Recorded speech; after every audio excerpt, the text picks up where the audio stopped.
Go live. Do it. Okay, there it goes. All right. So we'll give it a second, see if anybody strolls in. But yeah, it was really weird. The chat that speaking of which, that I went into with you and Onyx Rose's live stream the other day, where you said you didn't see me come in, and that's because it didn't say Kenyon has joined or whatever. Right. And then yeah, that happens with a lot of them right now. And then the Daily Whatever show, I can't comment at all. Like, I have been going in there and commenting, saying hi, trying to chat and, be involved in the subject and stuff. And it's not announcing that I'm coming in. And then it's not allowing me to, talk and comment while I am in there. So, yeah, I don't Oh. know if it's Substack or something like that. Maybe they accidentally, hit ignore or something. I don't know why they would or whatever, but it's got to be Substack because it's not even announcing that I'm there. Like you saw with going into Onyx Rose's live, they didn't show that I had showed up. Yeah, it's the same thing has been happening to me actually. I've gone into a few where and then a little later I will watch it for a little bit and I'll put a comment in there and they're like, "Oh, hey Brandon." Like I just showed up. I was like, "Oh, well, no, I've been here." But that's just yeah, it's not but I think I have seen my name, like I joined in some. I think I've seen my name in some of them, but not in others. Maybe I don't know. I have to pay more attention to that. Yeah. So just anybody joining and listening still, we're talking about how when you join Substack Live, sometimes it doesn't announce your arrival, and then also it doesn't allow you to comment sometimes, which is a situation I've had with mainly one Substack Live, and I know I'm not like blocked or anything from them.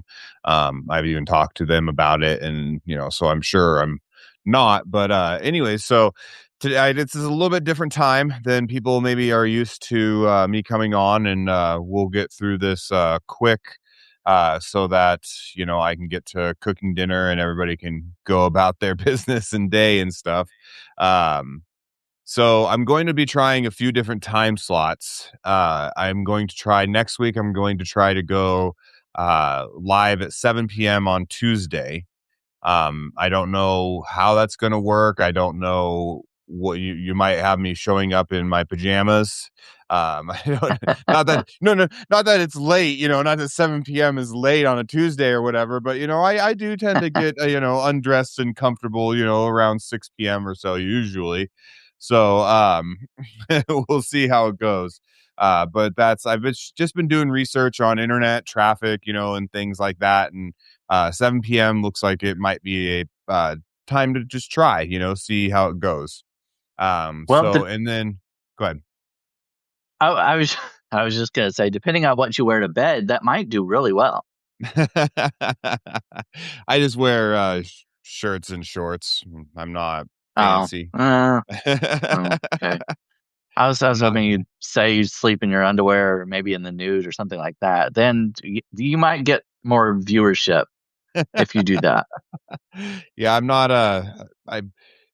I don't really. I like sleeping with no shirt or whatever, but I don't like sleeping with no like bottoms. But that's because like I grew up in a world where at any given time you might have to jump up and either defend yourself or get going to Oh, right. do something.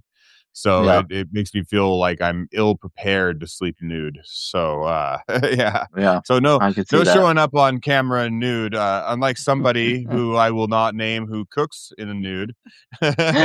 Not completely nude. I have an apron on. That's funny. So yeah, a little bit will be also changing in the way that I do content. And so this is like a good time for me to like explain to you. Um, so the way I'll be doing it is I'll give a little example this episode actually.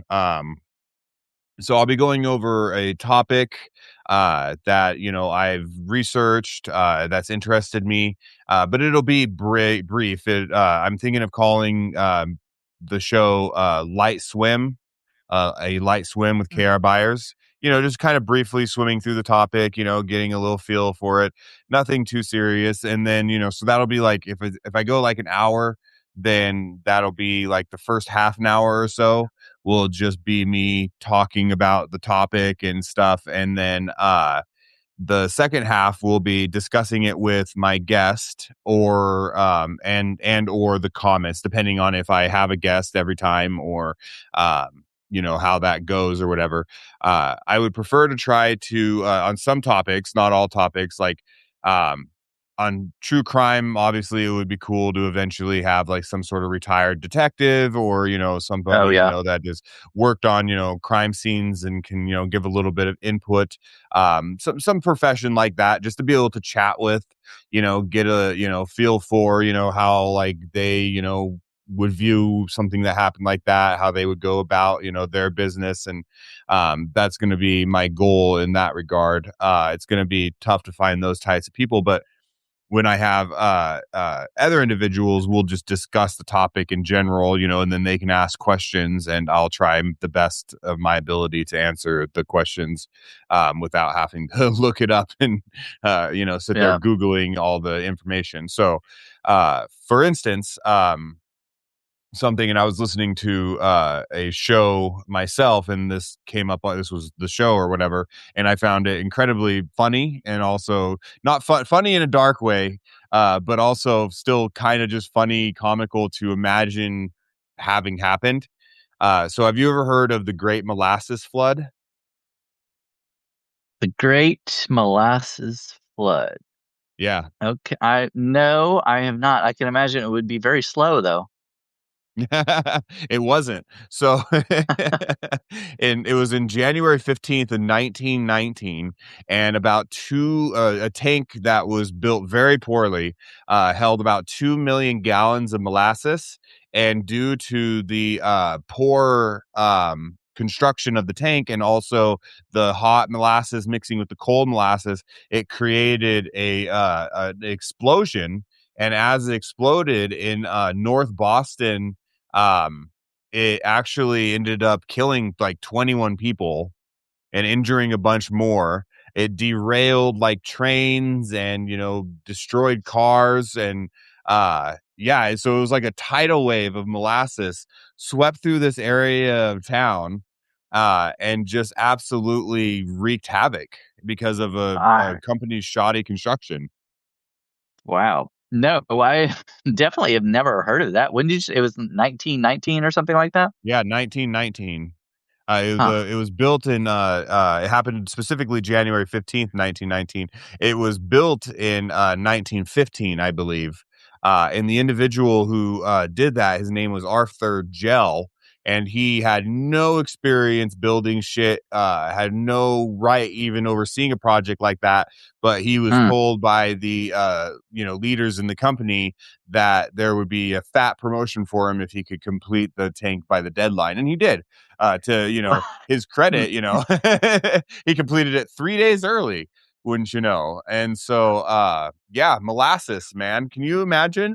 Like it was like just like swimming through like a thick sludge of this stuff that was sticky and suffocating, and just absolutely an Oh, incredible thing to have happened that I'd never heard of before I was listening to that show.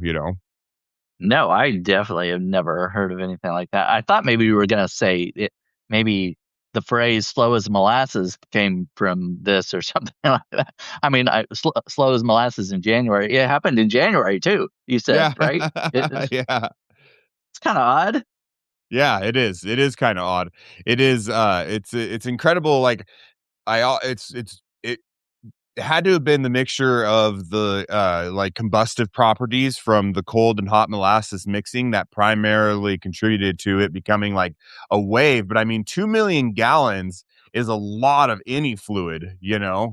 And so Yeah, I just cannot imagine looking up and seeing a brown tidal wave coming towards you know yeah. It would be kind of like stuck in quicksand or something like that, flowing over and almost like lava. I mean, if it was hot, I would. I would think that would be even worse because it sticks to you and stuff. It was if it was like really hot and it was stuck to your skin, it would be hard to get off, quickly. Yeah, well, it impeded, once they, like, were able to get in and rescue survivors and stuff, and try to treat them because there was way more people injured than were just killed. Um, they the hospitals, like, the tires on, like, the, racks, that they run patients with from, they were getting sticky and not being able to be, like, pushed easily through the hallway. They were, like, having a Oh, trouble finding enough, like, cleaning material in order to clean off the patients in order to go in and try to do life-saving surgeries. Um, yeah, and so the company ended up there was a class action that went against them. They yeah. tried to blame it on and see if this sounds familiar. They tried to blame it on anarchists. They Oh, tried to I say it I was, thought for the liberal anarchists, the liberal anti-war anarchists had gone in um and destroyed mm, this, you know. And, I thought for sure you were gonna say they were trying to blame it on the guy who made the tank, even though they forced it to get it done and all that is their fault for rushing it. But they're I'm sure they tried to blame it on him too, if they couldn't do anything else. well, the company almost like seemed to think that it was impressive that he had got it done. They didn't seem to really care that he had done it, as far as I could hear and research myself. But the judge said that he was actually like, I forget the exact way he worded it, but he basically said that the guy was like completely incapable and should never have been in charge of something like that. And Yeah. so he at least had to, face the music, so to speak, at least in some capacity. They did end up getting sued for the equivalent of like what would be now about $11 million. Mm, So not a lot though, because it was the 21 families of the 21 people who were killed, and 20 one $11 million even spread across 21 people really lowers that amount pretty quick, you yeah. know? Yeah. So, Well, yeah. overall, it sounds like a really sticky situation. Yeah. It was I honestly cannot imagine just how, like, surprised you would be by the whole thing, just, like, even the people at the hospital, all of a sudden, all these patients are being rushed in that are just covered in molasses, from head to toe. I'm sure some of them were having trouble breathing because they had like gotten it stuck in their nose and also like inhaled a bunch or, swallowed even a bunch, when they were like drowning in it you know so in order to clean it up, at first they were trying to like scrape it off, like the houses, and I mean they like knocked down houses, dude, like tore houses to the ground, and like anyone who was stuck in like basement settings at that time, they just died, because the basements were filled full of any sort of uh trying to think of the other, but anyways, lower levels were filled with Yeah. the stuff, and so nobody in those levels were able to escape. Oh, yeah. You And wouldn't be able to swim out of it or anything. no, Molasses no, is thick. yeah, there's an account of, I forget the individual's name, but there was an account of like one individual who was able to like traverse it, and he started trying to save people immediately once he swam and got himself out of it and like found like a makeshift raft.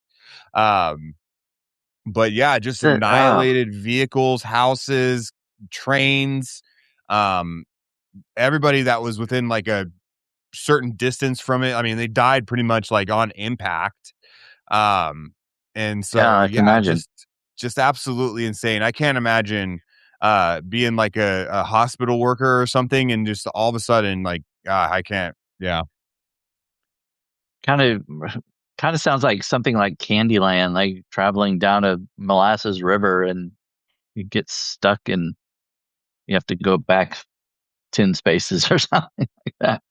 Yeah. No, I mean yeah, and honestly, isn't that one of the spots is something like that? Like it's like a Fudge Yeah, there's some, River or something like that? yeah, I don't know. I don't remember what it was. I mean, it's been a long time since I played Candyland, but yeah, I Yeah. think there was some kind of like molasses swamp or maybe something like that. I don't remember what it was.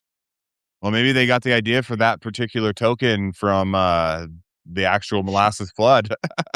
Yeah, I don't know when Candyland was made, but I mean, that would be interesting. I'm gonna look it up right now, actually. Yeah, do it. Look it up. So yeah, And they ended flood. up instead of scraping it off the streets and stuff, they ended up like having to bring in like these like special like I guess like saltwater hoses and pressure washers to use water to try to strip it off. And I mean that whole area of town was I guess just like non like it was uninhabitable for quite a while after that. Well, Candyland was invented in 1948 and published by Milton Bradley in 1949, Yep. which is later than I expected, actually. I thought it was older than that, probably, but Yeah. yeah, they they very well could have gotten the idea from that. Yeah, I mean, at least some part of it may have been, inspired by those events. But yeah. So that's kind of how it'll go. I'll have like more information for deeper topics and stuff, but not a lot. I mean, that was roughly 12 minutes or so. So it'll only be about double that roughly, and then I'll go to the audience and if they have any questions or discussions or anything that people want to talk about more specifically or in more details, we can sit there and traverse and continue our light swim of the topic. Yeah, yeah. Hopefully, it won't be a swim like the one in Boston. Yeah.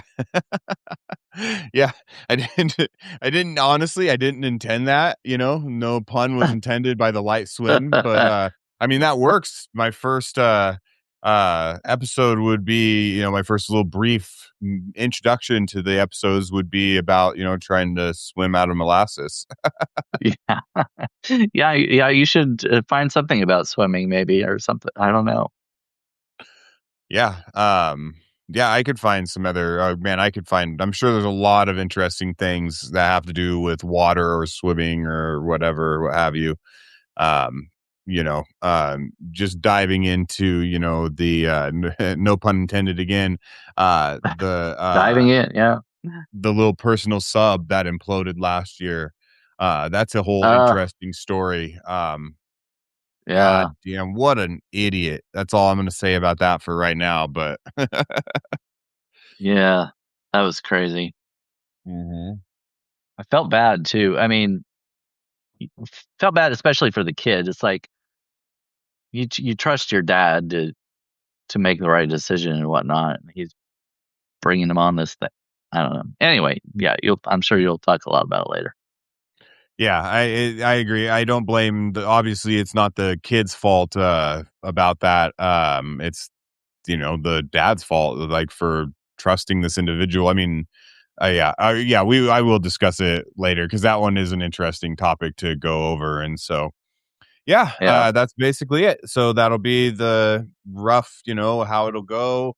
And then, whatever guest, obviously I couldn't really get a guest from that event because, anybody that was alive could remember it is long since passed away. So, but Yeah. So are you going every week? You're going to try like a different day, different time to see what to compare and contrast, or how are you going to do that?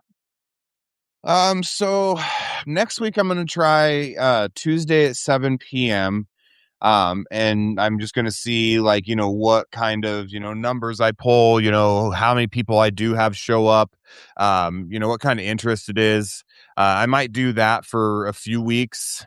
um and obviously I was going to talk to you about this. I am talking to you about this, see if you wanted to come on next Tuesday at 7 p.m. I'm not sure if I am going to have like the guest come into the video at 7 p.m. Or if I'll have them hang out and watch until 7:30. I'll tell them, be there at 7, you'll come on at Yeah. 7:30. And if it's specifically intriguing or incredibly detailed, episode about something, it might go a couple episodes or it might go, an hour and a half maybe, I might do like the first, 30 minutes of discussing it and or 30 minutes or so of going over the topic, and then an hour discussing it and going over. However, I'm not honestly sure. Nothing's set in stone as of right this. Well, nothing's ever really set in stone with me. So Yeah. so yeah. Okay. Yeah, that makes sense. I know, like, with the daily whatever, I don't know if they still do it or not, but they a lot of times they would talk for a while and then they'd have the guest on partway through the show. But um, I don't honestly, I don't watch it as much as I used to, so I don't know if how what their format is anymore. Yeah, the last time I was a guest on there, that's how it went. Well, so no, the last time I was a guest on there, I do believe we started up at the beginning of the show because Dana wasn't there. She was sick. Oh yeah. So Okay. Lawrence and I just Well, started that at the makes sense. beginning, but the time before that, um, it was a whole thing. But the guy and I that were both guests on it, we came in like 15 minutes or so after the show had started. So Yeah. yeah. So yeah, that'll be roughly what it'll be. This topic, like I mean, that was just like one little notebook, little thing of notes. So I mean, that's not obviously, like, it's not going to take much to do more information than that. Uh, you know, all I have to do is fill up a regular size, notebook of paper, information, and that'll go, a half an hour, Right. so, I'm going to try to get to the point where I have it memorized well enough to that I only have to reflect back to my notes just to, double check to make sure I'm getting little facts correct. Other than that, I'm just going to, try and like talk about it and get better at telling stories, like if I were to be sitting in a bar bullshitting with some buddies or something, so to speak. So Yeah. that's my personal goal with that. um I still want to do episodes that, if I have, on a guest that no one's ever met before or whatever, for the first time, then I would love to discuss that guest instead. Yeah. Maybe go over a topic, just a brief little topic that has maybe something to do with their profession, and then discuss with them, from there what they do. Maybe like if it's a writer here on Substack that people I've never met on my show, maybe do a little like miniature book report, so to speak, on one of their most recent articles that they've written, and then bring them in to talk about it.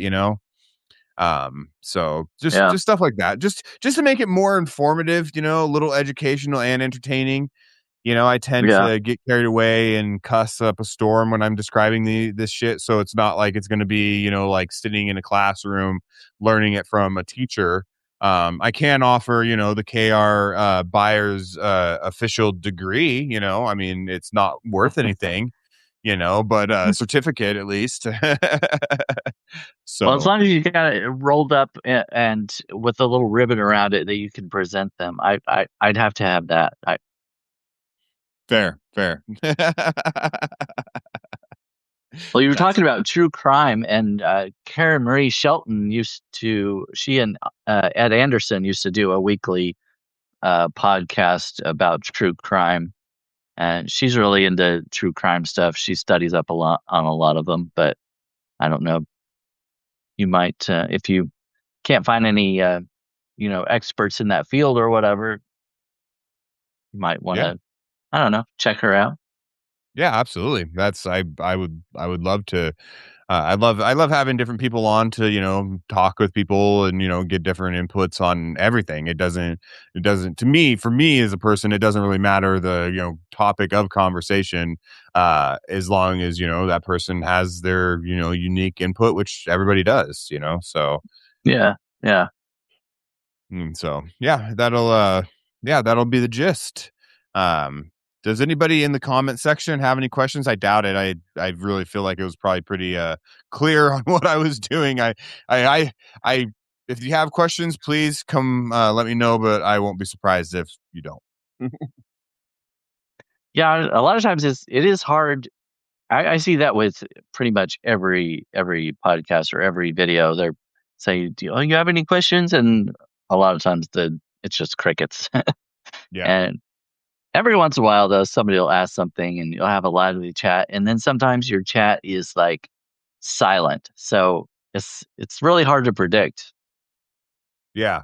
Yeah, it really is. I mean, I've had a few times where my chat has been just nonstop conversation the whole time, Yeah, and to the point where I can't even keep up with it really well on what they're yeah, saying and stuff. And it's going off on its own tangent, even. It doesn't have anything to do with what I'm talking about, which I yeah, love. yeah, Like that's like yeah. I I love kind of that. like As long that as too. people are chatting, I think that's cool. It doesn't bother me at all. So if you just want to come in and chat with other people on my Yeah. Substack lives, keep in mind you can do that. I kind of like that too. I mean, I like an engaged chat, and like you said, I've seen some in mine where they're like conversations going on between the people and has nothing to do. It kind of went off on its own tangent or whatever, and I'm talking about something completely different. That's fine though. If they want to engage in my chat, I can be the whatever what's the word, conduit for that. Yeah. That sounds right. Uh, if me, Joanna is there, you're like, I wish I didn't ask for questions from Joe. I'll never wish somebody didn't ask questions. That doesn't mean that if someone isn't asking like ridiculous questions that I won't eventually just be like, I'm going to ignore them. For Yeah. instance, I had last time I did a live with the Mouthy Renegade Writer.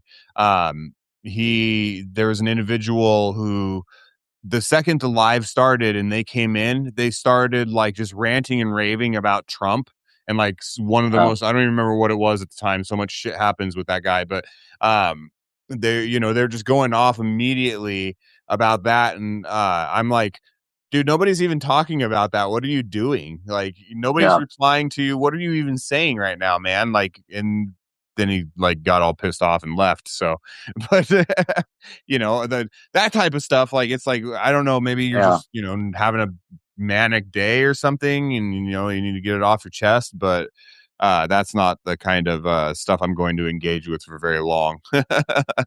Yeah, I wonder if it's like to draw attention to them or something like that. Because I've had that too, where it's as soon as the person comes in, they'll post something, some kind of comment about, and I think I've had it a bit about Trump too.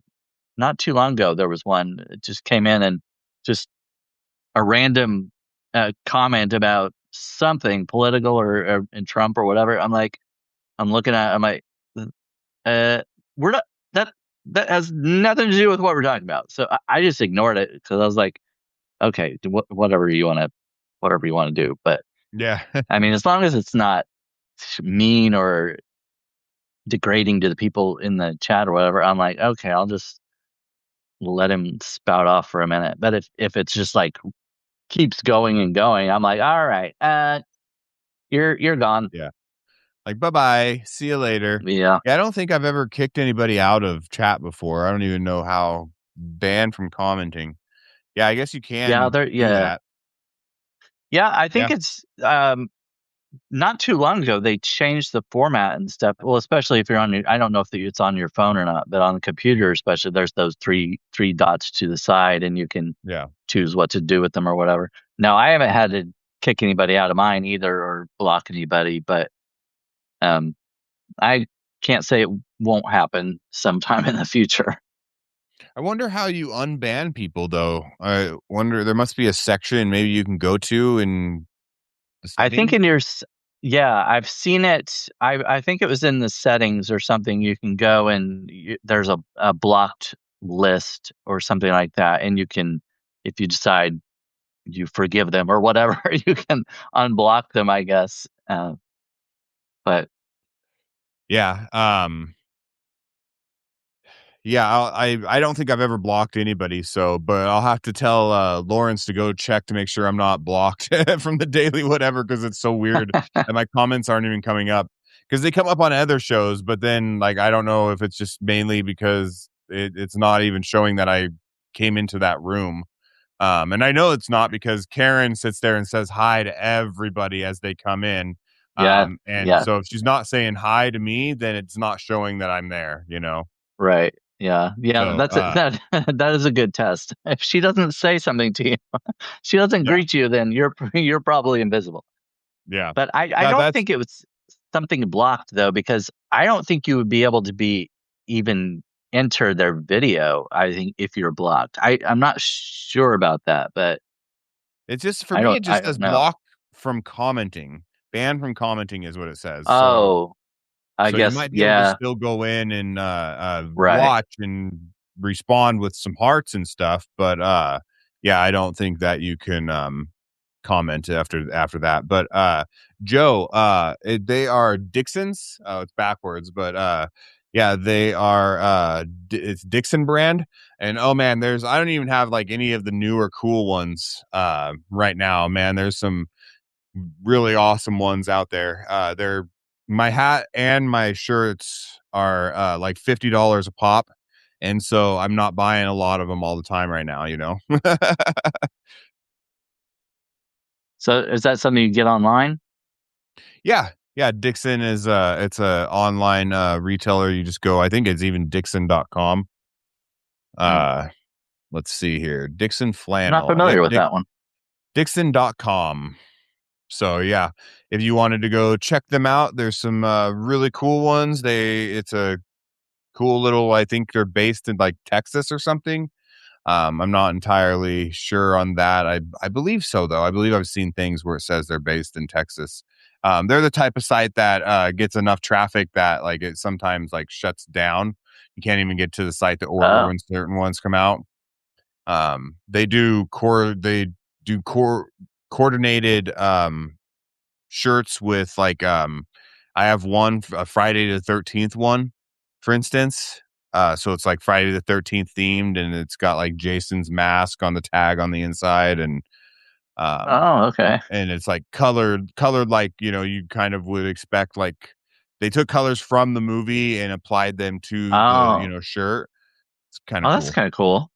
Yeah. Huh. Yeah, I like Is them. that your favorite horror movie? No, I don't think so. I think Oh, all right. well, the old Nightmare on Elm Streets are my favorite horror movies. The remake is trash, and like I think they could have remade it without making him you know, child predator. Um I I mean, he was kind of, you know, in the originals, but it wasn't like they focused on that as like a major part of his personality. He was just incredibly violent person who liked to hurt kids. You know, so like there have been serial killers who are not actually sexual predators who kill because they like to kill. You know, Yeah. I mean, it's not as common, you know, necessarily, but it happens, you know. So they could have just made him a killer who liked to kill kids for some reason, man. Like they didn't have to make him a freaking pedo and fucking turning him I into didn't Trump s- and shit. I didn't see the newer one. I got kind of tired of, there were several of them, and I was just like, I don't know. Yeah. I just got tired of them, and Before that kind of one, I like, used to be able to say, "Oh, I love Freddy Krueger." I don't say that anymore. yeah, yeah, yeah. Yeah, so after that, I'd have to say, God, I don't know what my favorite scary movies are. I used to just be completely infatuated by scary movies, and so now I guess my favorite scary movie is a scary movie game. It's called Dead by Daylight. So Dead it's by Daylight. I don't know that one. yeah, it's Dead by Daylight, and it's got a bunch of horror characters in it. And you can either play as the horror character or a survivor, and then you have to try to survive the horror character, or if you're the horror character, you have to try to kill the survivors. Right, right. And so the you know the it's kind of like you know, like the concept of like a juggernaut in games, where one person is incredibly overpowered and then the other ones, you know, are weaker and are basically trying to, you know, survive against them. Okay. That's essentially what it is. So it's a really fun game. I'll play it for a period of time and then I get bored and move on to something else for a while, but I always come back to it. Mm. Yeah, no, I never heard of that one. I like games though. Yeah, if you have a PC that runs games, if you like PC or if you have PlayStation or Xbox or whatever, I'd look up Dead by Daylight. It's a fun game, and it is incredibly Like they're constantly trying to make characters that are non-gender conforming, and you get like Oh, okay. rainbow and trans flags as little things you can hang off of your belt when you're a survivor, or your uh, the pole that you kill people on if you're a killer. It's incredibly LGBTQ friendly. That was one of the things that honestly initially like attracted me to playing the game. Um, it's because it's like it's good for everybody. It's not like Yeah. it doesn't try to forget anyone. Cater to one. Yeah. Yeah, it doesn't just cater to exactly like rednecks or, teenage boys or whatever. It's like anybody can play that and find some sort of symbol to represent them as a person. Okay. That's cool. Yeah. Yeah, it is. It's pretty cool. So, Canadian. It's a Canadian made game. So, Oh, well, that makes more sense, doesn't it? yeah. little bit. I mean, they are a little bit cooler up there in a lot of capacities. Yeah. Yeah. Oh, speaking of Canadians, did you see that a new show came out on Netflix with Daniel Levy? Oh, I think I heard about it. What's it called? Bad Choices or something? Let me look it up. Uh Oh, maybe name doesn't sound Big familiar. Maybe Mistakes. There you go. Big Mistakes. Big Mistakes. It's Okay. kind of a little bit of a darker comedy than Schitt's Creek. Well, quite a bit darker than Schitt's Creek. Um, but it ended up being really good. Like I was fucking surprised, honestly.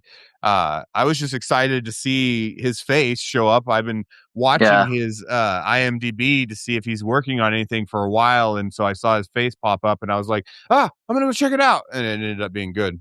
My lady and I watched it, and we loved it. Yeah, I saw well, when we scroll through Netflix, the little uh ads or whatever, the screenshots. I saw one that was a movie that he was in. I think it was kind of a romantic comedy maybe or something like that. I haven't watched it yet, but it looked like it was good. But no, I haven't seen this one anywhere. I may have to check that out because he is very funny. At least Schitt's Creek, I thought he was hilarious. I mean, a Yeah, lot he's of them were. him and the actress that play his sister in that one, in Uh, Big Mistakes, are fucking hilarious together. Um, yeah, so you just yeah, just seriously just check it out. It really is a good show, and I imagine the more people who watch it and it gets watched all the way through, that's how Netflix determines whether or not they'll do a second season. okay, So I hope they do a second yeah, season because it's a good one, and yeah, I'll enjoy yeah. watching I'll it. have to check it out. Hmm. I'll write it Joe down. said Joe says they're a total wimp. Ever since the early '80s Nightmare on Elm Street, I never watched a horror show. I'm a total wimp. Yeah, I I was a weird kid, man. I watched when I was like a little kid. I watched horror movies and like loved them still. And um, they weren't as scary as some of the adults I knew in real life. So they were just entertaining for me. yeah, So yeah, that's it. That's all I have for today and stuff. It's just a short one, just a update to anybody who has just come in. I will be back on Tuesday at 7 p.m. to see how that works. I don't know how it's going to go. I'm going to just see. I might end up maybe even like recording it with someone, at different times of the week, whenever's available for them or whatever. And then because now you can show the old episode or whatever live or whatever later. So yeah, we'll yeah. You see. can do the recording studio and publish it whenever you want. Is that what you Yeah. mean? Yep. Yeah, yeah, Exactly. Yeah. So yeah. there's options. Just know that my number one goal is to become a more entertaining and enlightened human being for everybody who watches, and that includes for me, being educational. So Well, I hope it works out. I need to try something a little different too. So I'm going to be looking at, I'll probably be experimenting too. So we'll see how that goes. Experimenting is good. Is what keeps things interesting. Yeah, that's right. How do you know if you like it if you don't experiment? Yeah. Except for heroin, you guys. Don't experiment with Oh, heroin. oh. Well, yeah. Again. Don't do it again, you know. One time's okay for everything, but just don't do it after that, you know. Yeah, learn your lessons. Yeah. All right. Well, thank you for coming on for this announcement, Brandon. I super duper appreciate you. No I problem. appreciate you willing to do the change in schedules. I wanted to see what happened a little bit later in the afternoon, and 43 isn't the lowest I've ever had, so it's Well, look at the positive, I guess. yeah, absolutely. So, thank you everybody for coming. I appreciate all of you for being here. Yeah, if you missed what I was talking about, go back and watch it from the beginning. You'll find out. Yeah. And if you're not already a subscriber to Brandon here, click on the button or his name anywhere and go subscribe to him or look him up. That's Brandon Elric. All right. Thank you very much. I appreciate it. All right. Bye, everybody. Bye.